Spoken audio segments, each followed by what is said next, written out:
बिस्मिल्लाहिर्रहमानिर्रहीम। अस्सलामुअलैकुम व्यूअर्स, मैं उम्मीद करता हूँ आप तमाम स्टूडेंट्स खैरियत से होंगे।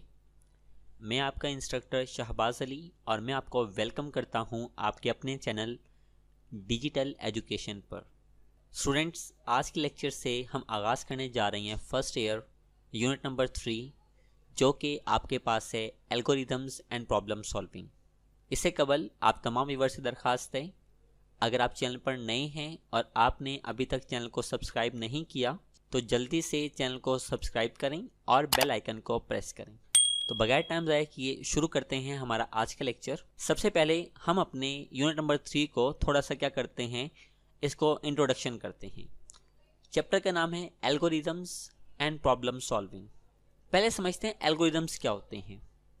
दरअसल एल्गोरिदम्स बेसिकली आपके पास किसी भी मसले के हल के लिए स्टेप बाय स्टेप सॉल्व करने का यानी हल करने का जो अमल है वो एल्गोरिदम कहलाता है।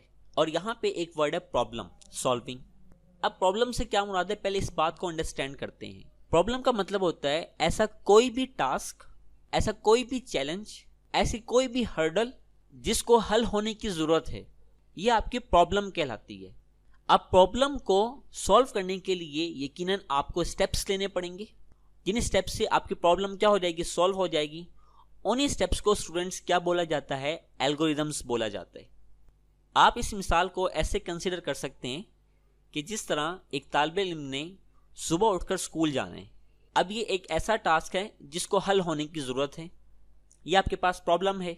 अब देखिएगा कि स्टूडेंट्स इसको हल करने के लिए स्टेप्स लेता है, यानी सुबह सवेरे उठते है, जो भी उसकी रूटीन है नमाज पढ़ने की, तिलावत करने की, उसके बाद वो तैयारी करते हैं, नाश्ता करते हैं, चेंज करता है, बैग रेडी करता है और जो भी उसका रिसोर्स है यानी जो सवारी है उसको अडॉप्ट करते हुए वो अपने स्कूल पहुंच जाता है।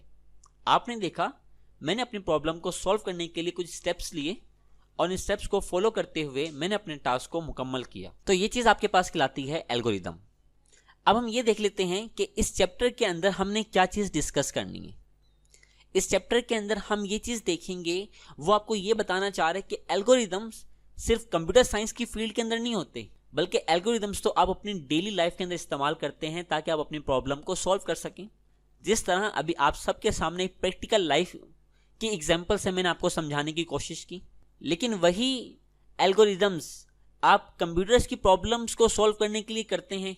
तो ये आपके पास कहलाता है कंप्यूटेशनल प्रॉब्लम्स का जो सोल्यूशन है, जिससे आप अपनी प्रॉब्लम्स को क्लियरली डिस्क्राइब कर सकते हैं, वो है एल्गोरिदम की मदद से। इस चैप्टर के अंदर हम मुख्तलिफ किस्म के एल्गोरिदम को भी देखेंगे, जिससे आप अपनी मुख्तलिफ किस्म के मसाइल को मदद करता है उसको हल करने में। और फिर हम ये चीज़ देखेंगे कैसे हम इस चीज़ का अंदाज़ा लगा सकते हैं, कैसे हम इस चीज़ को मैयर कर सकते हैं कि कौन सा एल्गोरिदम दूसरे एल्गोरिदम से बेहतर है, यानी कौन सा बेस्ट सोल्यूशन है। आइए अब हम शुरू करते हैं अपने पहले टॉपिक से, जो कि आपके पास है 3.1 अंडरस्टैंडिंग कंप्यूटेशनल प्रॉब्लम्स। पहले वर्ड को समझते हैं, कंप्यूटेशनल से क्या मुराद है। प्रॉब्लम तो मैंने आपको समझा दिया, ऐसा कोई भी टास्क, ऐसा कोई भी मसला जिसको हल होने की जरूरत है वो प्रॉब्लम कहलाता है। अब कंप्यूटेशनल से क्या मुराद है, कंप्यूटेशनल से मुराद है कि आपके पास इसको मसले को हल करने के लिए आपके पास एक कैलकुलेशन का प्रोसेस है। कंप्यूटेशनल वर्ड निकला कंप्यूटेशन से, जिसका मतलब होता है कैलकुलेशंस, यानी आप कैलकुलेशंस के एक प्रोसेस को अपनाते हुए अपने मसले को, अपनी हर्डल को, अपने चैलेंज को क्या कर रही हैं, हल कर रही हैं। तो कंप्यूटेशनल प्रॉब्लम्स इस काम को कहा जाता है, या कंप्यूटेशनल प्रोसेस इस चीज़ को कहा जाता है जिसमें आप अपने मसले के हल के लिए किसका इस्तेमाल करें, कंप्यूटर का इस्तेमाल करें। अब उसमें जो आप उस मसले के हल के लिए जो स्टेप्स लेते हैं, यानी उस चीज़ का नाम कहा गया है यहाँ पे एल्गोरिदम, जिसमें एल्गोरिदम इन्वॉल्व होते हैं। एल्गोरिदम क्या हुआ, आपके पास इंस्ट्रक्शंस हुई जिसको कंप्यूटर क्या करता है, एग्जीक्यूट करता है। अब आप देख सकते हैं, a computational problem is a challenge that can be solved. Computational problem एक आपके पास एक ऐसी हर्डल, एक ऐसी रुकावट है, एक ऐसा चैलेंज है जिसको आपने हल करना है। कंप्यूटेशनल प्रोसेस यानी कैलकुलेशन के प्रोसेस के जरिए आपने मसले को हल करना है, which involves using N algorithm, जिसमें एल्गोरिदम शामिल होते हैं। अब एल्गोरिदम क्या होते हैं? A set of step by step instructions that a computer can execute, यानी स्टेप बाय स्टेप आपके पास हिदायत होती हैं जिन पर कंप्यूटर क्या करता है? एग्जीक्यूशन करता है। अब इसमें 3 स्टेप शामिल होते हैं किसी भी एल्गोरिदम के अंदर, या किसी भी कंप्यूटेशन प्रॉब्लम को सॉल्व करने के 3 स्टेप हैं: इनपुट, आउटपुट, प्रोसेसिंग। मैं सबसे पहले इनपुट आपको पढ़ाता हूं, यानी the problem starts with N input. आपने सबसे पहले क्या करना है? प्रॉब्लम का जो स्टार्ट होता है वो इनपुट से होता है, which is the data information given to algorithm. For example 2 numbers को जमा करने का आपके पास एक एल्गोरिदम है, तो आप नोट करें, सबसे पहले तो आपको 2 नंबर प्रोवाइड करने पड़ेंगे। अब 2 नंबर आपने प्रोवाइड किए, उन 2 नंबर पर होगी प्रोसेसिंग। तो दूसरा जो हमारा स्टेप है वो है प्रोसेस का।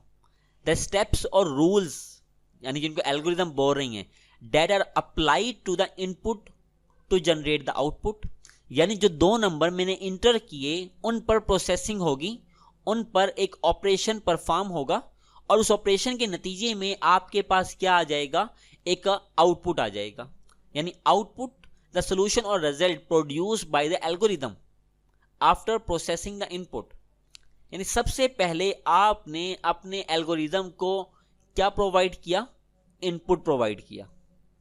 उसके बाद आपके एल्गोरिदम ने उस इनपुट पर क्या की? प्रोसेसिंग की, और प्रोसेसिंग के नतीजे में उसने आपको क्या निकाल के दे दिया? आउटपुट निकाल के दे दिया। जैसे कि फर्ज कर लें कि मैंने 2 नंबर्स को जमा करने, और इसका एल्गोरिदम क्या हो सकता है? सबसे पहले आप इसको ऐसे कंसीडर करें कि 2 नंबर, एक आपके पास 2 हो गया, एक आपके पास 3 हो गया। ये डाटा इंटर हुआ किसको? एल्गोरिदम को। अब एल्गोरिदम के अंदर पहले से ही रूल सेट होते हैं, उसने इन 2 नंबर्स पर क्या की? प्रोसेसिंग की, यानी प्लस का ऑपरेशन परफॉर्म किया। अब प्रोसेसिंग के नतीजे में आपके पास क्या आएगा? आउटपुट आएगा, यानी इन 2 नंबर को जमा करने के नतीजे में आपके पास आंसर 5 आ गया। तो ये था 2 नंबर को जमा करने का एक एल्गोरिदम। आई होप कि आपको अभी समझ आ रही है अच्छे तरीके से। अगर आपको कोई भी सवाल है तो आप मुझे कमेंट कर सकते हैं, इंशाल्लाह आपके हर सवाल का जवाब मिलेगा। नेक्स्ट हमारे पास है कैरेक्टराइजिंग कंप्यूटेशनल प्रॉब्लम्स, यानी हम अपने कंप्यूटेशनल प्रॉब्लम्स, यानी वो मसाइल जिनको हल के लिए हम कंप्यूटर का इस्तेमाल करते हैं, उनको हम कैटेगराइज कर रही हैं, यानी अपनी प्रॉब्लम्स को डिवाइड कर रही हैं। टू सॉल्व अ प्रॉब्लम, अच्छा इसमें आपको हाईलाइट भी कर देता हूं, जिसमें आपने जितना जितना आपने इसको करना है,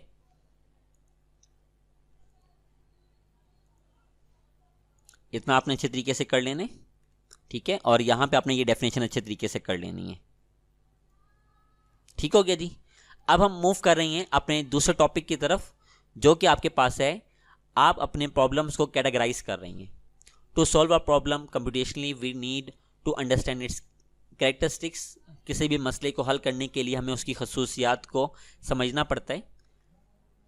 this involves identifying the input and the desired output. आप सबसे पहले समझते हैं कि इनपुट क्या है और आउटपुट क्या चाहते हैं, और उस पर किस किस्म के प्रोसेसिंग की जरूरत है जिसकी मदद से आपको मतलूबा आउटपुट मिल जाए। आइए हम टॉपिक को समझते हैं कि क्लासिफिकेशन में कौन कौन सी कैटेगरी होती है प्रॉब्लम की। Classification computational problems. The computational problems can be classified into different categories based on their characteristics. यानी कंप्यूटेशनल प्रॉब्लम्स को आप क्लासिफिकेशन कर सकते हैं मुख्तलिफ कैटेगरी के अंदर, डिपेंड करता है उनकी खसूसियात क्या हैं, and the method required to solve them, और उनको हल करने के लिए किस मेथड की ज़रूरत पड़ती है इसको देखेंगे। सम कॉमन क्लासिफिकेशन इन्वॉल्व्स, हम यहाँ पे 4 किस्म की क्लासिफिकेशन पढ़ने जा रहे हैं, जिसमें पहली आपके पास है डिसीजन प्रॉब्लम्स। यानी कुछ प्रॉब्लम्स ऐसी होती हैं जिनका जो आंसर होता है, यानी जिनका जो आउटपुट होता है वो यस या नो में आता है। मैं कहता हूं कि आप ऐसा करें, एक कंडीशन में आपको दे रहा हूं जिसमें आप कंडीशन को क्या करें, चेक करें। मैं कहता हूं इफ अगर मार्क्स जो स्टूडेंट के हैं वो लेट्स सपोज 40 से ज्यादा हैं, अगर यस है, ये कंडीशन ठीक है, तो एक मैसेज डिस्प्ले कर दो पास का। यकीनन ये कंडीशन गलत भी हो सकती है। अगर मार्क्स 40 से कम है तो आप डिस्प्ले कर दो नो, और नो होने की सूरत में आप क्या दिखा दें, फेल। तो ऐसी प्रॉब्लम्स जिस पर डिसीजन करना पड़े और डिसीजन के नतीजे में आपके पास यस या नो एक आउटपुट आएगा, ऐसी प्रॉब्लम को डिसीजन प्रॉब्लम्स बोला जाता है। Number 2, search problems. Search problems where the task is to find a solution और an item that meet the certain criteria. दूसरी कैटेगरी आप ऐसे समझ लें कि मिसाल के तौर पर आप एक स्कूल में स्टूडेंट हैं और आपके पास आपकी क्लास के तमाम स्टूडेंट्स की एक लिस्ट आती है जिसमें कहा जाता है कि जहाँ पे आपको नाम अपना मिल जाए उसको आगे उसके आगे आपने क्या करना है, सिग्नेचर करना है। ठीक है, अब एक लिस्ट आपके पास आई, यकीनन उस लिस्ट में से सबसे पहले तो आप क्या करेंगे, अपने नाम को फाइंड करेंगे। और टास्क है ना कि फाइंड करना है, सबसे पहले अपने नाम को फाइंड करेंगे और उसके बाद आपने क्या करना है, उस पर सिग्नेचर कर देना है। क्राइटेरिया क्या, पहले फाइंड करें और उसके बाद क्या कर दें, सिग्नेचर कर दें। ऐसी प्रॉब्लम को सर्च प्रॉब्लम बोला जाता है। पर 3 आपके पास है ऑप्टिमाइजेशन प्रॉब्लम्स। ये क्या कहते हैं, problems where the goal is to find the best solution according to the some criteria, यानी किसी क्राइटेरिया को मद्देनजर रखते हुए आपने अपने मसले का सबसे बेहतरीन सोल्यूशन निकालना है। आप इसको ऐसे कंसिडर करें कि मिसाल के तौर पर आप ए लोकेशन पे खड़े हुए हैं, मैं आपको कह देता हूँ कि ये लोकेशन ए है, ठीक है, और ये लोकेशन आपके पास बी है। अब मैं कहता हूँ कि आपने ए लोकेशन से बी लोकेशन पे जाना है, तो यकीनन ए लोकेशन से बी लोकेशन पर जाने के बहुत सारे पॉसिबल पाथ हो सकते हैं। ठीक है, आप अपने मसले के हल के लिए कौन सा पाथ अपनाते हैं, कौन सा सोल्यूशन आप एडॉप्ट करते हैं। देखें, इन चारों से आप अपनी मंजिल पर पहुंच रहे हैं, लेकिन आपने ये देखना है कि आप अपनी मंजिल पर जल्दी कैसे या कम वक्त में या आप बगैर किसी प्रॉब्लम के अपनी मंजिल पर पहुंच जाएं, उसको आपने एडॉप्ट करना है बेस्ट सोल्यूशन को। तो ऑप्टिमाइजेशन प्रॉब्लम्स ऐसी प्रॉब्लम्स को कहा जाता है जहां पे आपके सोल्यूशन के हल के लिए बहुत सारे आपके पास रास्ते हो सकते हैं, आपने उनमें से सबसे बेहतरीन को क्या करना है, एडॉप्ट करना है। ऐसी प्रॉब्लम को ऑप्टिमाइजेशन प्रॉब्लम्स बोला जाता है। नंबर फोर आपके पास है counting problems. Counting problems where the objective is to count the number of ways certain condition can be meet, यानी ये बताना कि आपने अपनी कंडीशन को कितनी दफ़ा मीट कर रही हैं या कितनी दफ़ा आपका पॉसिबल सोल्यूशन आ सकता है। मिसाल के तौर पर आप इसको ऐसे कंसिडर कर सकते हैं कि आपने क्या करना है, एक आप मॉर्निंग वॉक करना चाहते हैं और आप पार्क गए और पार्क में एक ट्रैक है, ठीक है, क्या है, एक ट्रैक है जिसमें आपने क्या करना है, 10 दफ़ा चक्कर लगाने हैं। एक मॉर्निंग वॉक का क्या हो गया, एक ट्रैक हो गया। अच्छा, जब आपने स्टार्ट किया, आपने स्टार्ट किया 0 से, जब आपने एक राउंड मुकम्मल कर लिया तो आपने उसमें 1 का इजाफा कर दिया कि आपने 1 राउंड मुकम्मल कर लिया। यानी आपने ये देखना है कि आपने वो टास्क कितनी दफ़ा परफॉर्म करना है या कितनी दफ़ा परफॉर्म करने से आप अपनी मंजिल तक पहुंच जाएंगे, आप अपनी कंडीशन को पूरा कर लेंगे। ये आपके पास कहलाता है काउंटिंग प्रॉब्लम्स। अच्छा, जिसके बाद हमारे पास है वेल डिफाइंड वर्सेस इल डिफाइंड प्रॉब्लम्स। ये क्या होता है, इसको अंडरस्टैंड करते हैं। हमारे पास प्रॉब्लम्स 2 तरह की है, एक है वेल डिफाइंड और एक है इल डिफाइंड। अब वेल डिफाइंड प्रॉब्लम्स कौन सी होती है, well defined problems, these problems have clear goals, input, processing and output। ऐसी प्रॉब्लम्स जिसमें हमें उसका मकसद क्लियर है, उसकी इनपुट भी हमें पता है, क्लियर है वो भी, उसकी प्रोसेसिंग भी क्लियर है एंड उसका आपका आउटपुट है वो भी क्लियर है। देखिए इस बात को समझते हैं। मिसाल के तौर पर वो कहता है, for example the problems of determining if a number is even. Let's suppose कोई भी नंबर आ गया, ठीक है, हमने x एक नंबर आ गया, आपने बताना है कि ये नंबर इवन है और ये नंबर इवन कैसे है, कौन कौन सी इनपुट इसमें अप्लाई करनी है। आपने यहाँ पे कहा कि इनपुट, प्रोसेसिंग और आउटपुट क्लियर होती है। आपने एक नंबर इंटर कर दिया, वो नंबर x हो गया। अब ये है कि अगर x का आप मोड लें, ठीक है, किसके साथ, 2 के साथ, अगर मोड लेने से आपके पास रिमाइंडर क्या बच गया, 0 बच गया। अब यहाँ पे 0 हो भी सकता है और नहीं भी हो गया। अगर कंडीशन ठीक हो गई यानी 0 बच गया, ट्रू, तो नंबर इवन है। अगर कंडीशन फॉल्स हो गई तो इसका मतलब क्या है, नंबर ऑड है। ठीक है, आप इसको एक फ्लो चार्ट की मदद से समझ सकते हैं कि यूजर ने एक नंबर x इंटर किया और x का अगर 2 से मोड लें और ये बराबर का साइन है, इज इक्वल टू का साइन है, ये अगर वो 0 के इक्वल आता है तो इसका मतलब कंडीशन ट्रू हो गई है, नंबर इवन है। अदरवाइज नंबर क्या हो गया, ऑड हो गया। और आपने फिर क्या कर दिया, अपने फ्लो चार्ट को एंड कर दिया। अब इसके बरक्स इल डिफाइंड प्रॉब्लम कौन सी होती है, इल डिफाइंड ऐसी प्रॉब्लम्स को कहा जाता है जिसमें इनपुट, प्रोसेसिंग, आउटपुट क्लियर ना हो, जिसमें आपको नहीं पता कि इनपुट क्या है, जिसमें आपको नहीं पता प्रोसेसिंग क्या हो रही है, जिसमें आपको नहीं पता प्रोसेसिंग कैसे करनी है और जिसमें नहीं पता आपको कि आउटपुट क्या आएगा। ऐसी प्रॉब्लम को इल डिफाइंड प्रॉब्लम कहा जाता है। दोनों में डिफरेंस यही है कि वेल डिफाइंड के अंदर आपको सारी चीज़ें क्लियर होती हैं जिसमें इनपुट, प्रोसेसिंग, आउटपुट है, और इल डिफाइंड के अंदर आपको नहीं क्लियर इनपुट क्या है, प्रोसेसिंग क्या होगी और आउटपुट क्या होगा।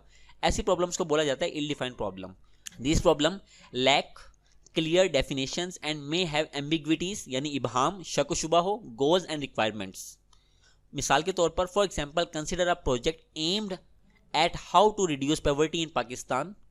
अब वो कहता है कि एक प्रोजेक्ट ले लेते हैं जिसका मकसद ये है कि आपने पाकिस्तान में गुर्बत का खात्मा कैसे करना है। अब आपको नहीं पता कि आपके ने इनपुट क्या लेनी है, आपकी क्या इनपुट होगी, ABC क्या इनपुट होगी, आपने प्रोसेसिंग क्या करनी है, और उसके बाद आपका आउटपुट क्या होगा। और दूसरा, इसका जो मकसद है वो वेग एंड ब्रॉड है, मतलब बिल्कुल भी क्लियर नहीं है, वाजे नहीं है। वेग का मतलब होता है कि इबहम होना, अनसर्टेनिटी होना। तो यही मेन डिफरेंस था। तो स्टूडेंट्स, ये था हमारा आज का लेक्चर। मैं उम्मीद करता हूँ कि आज का लेक्चर आपको पसंद आया होगा और इससे आपकी काफ़ी हेल्प हुई होगी। अगर आपको लेक्चर पसंद आया है और इससे आपकी हेल्प हुई है तो वीडियो को लाइक करें, अपने तमाम फ्रेंड्स के साथ इसको शेयर करें। मुझे अपनी दुआओं में याद रखिएगा। मेरी अगली वीडियो तक के लिए अल्लाह हाफिज़, टेक केयर।